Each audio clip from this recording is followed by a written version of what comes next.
Welcome to Hockey Wiz Talks podcast. Today I'll be talking about potential trade targets for the Vancouver Canucks. In this podcast, I talk about what the Vancouver Canucks need to improve upon and who they should target for the trade deadline. The Vancouver Canucks came into this season with moderate expectations. Many fans and experts had them penciled in as a wildcard team due to the weak Pacific Division, but for sure many expected them to do much better than in the 22-23 season before firing Bruce Boudreau.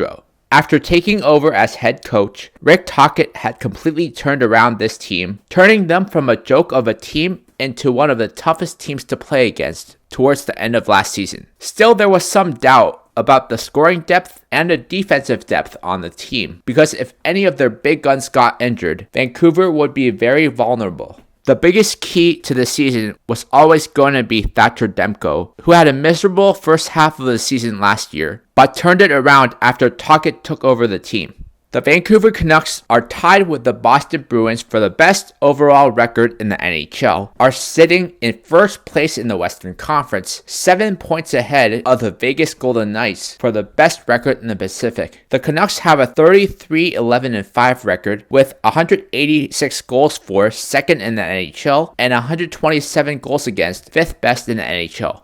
Vancouver already has 3 players with over 60 plus points and another 50 plus point scorer, with one of the best goalies this season in Thatcher Demko, who has a 26-8-1 record along with a 2.44 GAA, a .920 save percentage, and 5 shutouts. The Canucks already made a major splash before the All-Star break, acquiring Elias Lindholm from the Calgary Flames, and they are sure to add more pieces so they can make a deep playoff run. And now a word from our sponsor. Check out my scouting blog at hockeywiz777scouting.com. Listen to my scouting blog podcast on podcasters.spotify.com/pod/show/hockeywiz777scouting. After acquiring Elias Lindholm to improve their top line, the Vancouver Canucks should look to add another top 6 winger to play on the second line with JT Miller and Brock Boeser, because Pius Suter doesn't quite get the job done. While Suter is a fine fill-in for the line right now, that will not do the job in the playoffs, so they will need someone who can score more consistently. With the injuries to Tucker Poolman and now Carson Soucy, the Canucks have a slight weakness on defense, especially on the third pair, so they need to add a depth defenseman for the playoffs. It would certainly make things easier for Vancouver. Eeli Tolvanen and Justin Schultz from the Seattle Kraken can both fill major roles for the Vancouver Canucks if Seattle is willing to part with them and become sellers at the trade deadline.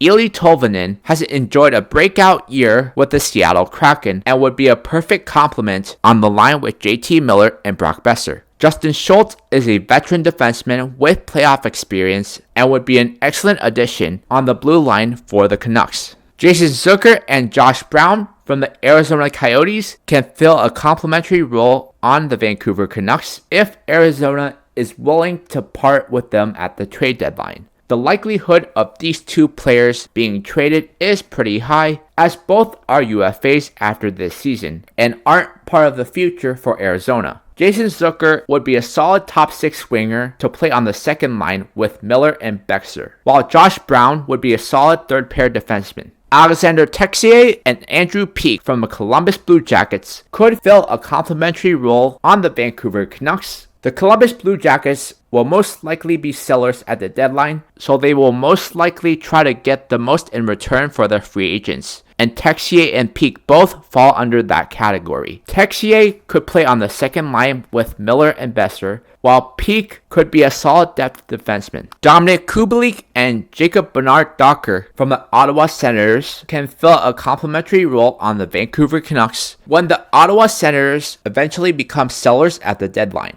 Dominic Kubalik is one of those players that the Senators will look to trade and would be a great complement to the line with Miller and Boeser in the top 6, while Jacob Bernard-Docker can help round out the defense. Check out my hockey blog at hockeywiztalkshockey.blogspot.com. Follow me on Facebook and Instagram at hockeywiz777. This is the projected lineup with Eeli Tolvanen and Justin Schultz. The first line is Elias Lindholm centering Elias Pettersson and Ilya Mikheyev. The second line is JT Miller centering Eeli Tolvanen and Brock Besser. The third line is Teddy Blueger centering Dakota Joshua and Connor Garland. The fourth line is Pius Suter centering Niels Ammann and Sam Lafferty. First D pair is Quinn Hughes and Philip Hronek. Second D pair is Ian Cole and Tyler Myers. Third D pair is Nikita Zadorov and Justin Schultz.